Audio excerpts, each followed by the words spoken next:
What a difficult thing, because it has many sort of facets to it and many different levels of meaning.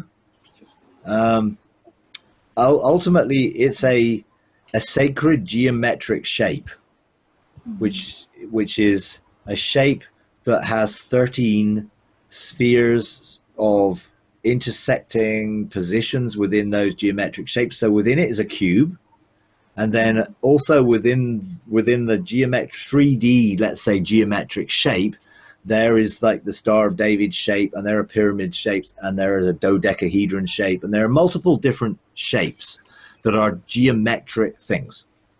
And that's just a picture of it. That represents something. Now I've seen that shape, and I've been inside the cube that was like a multifaceted aspects of God that are like, whoa. And you look at a facet and it's just like, whoa, I could spend the rest of my life looking at that and still not get it.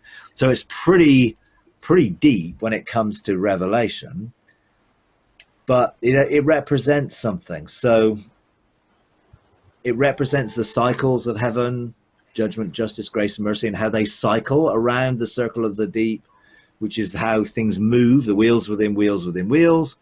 That's built within that. It also is the intersections between the different parts of it are representations of governmental positions that people can be in, and dimensional connections. I mean, it's a deep subject, really.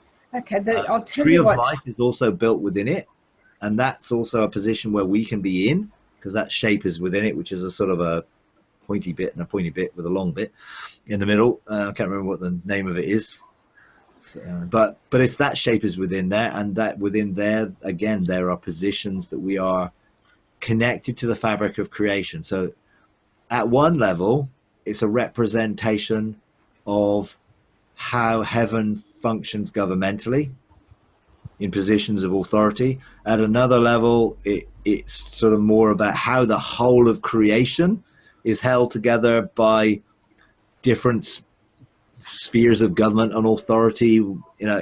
There's sort of deeper and deeper levels of it. The best thing to do is engage it and ask God to take you engaging it.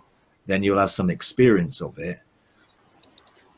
I think I have experience of it in my spirit, but not the words really to describe it out of knowledge, because I've experienced it, and I know there's so many more depths to that, but I can't quite sort of put it into the words, because it's beyond a sort of a normal. It's not not a worldly thing, It's not like, oh, I can describe it in earthly terms, because it is difficult to. So it's a sort of one of those inexpressible things that Paul said that he couldn't express, if you like, and I can't yet express it really fully, but I know it's relating to how eternity and the realms of heaven and the physical realm relate together.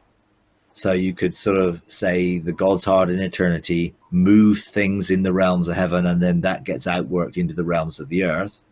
And that is part of that process, really. Hi, everyone. We're starting a Patreon page, and we would like to invite you to partner with us. You can find us on Patreon at patreon.com/freedomarc.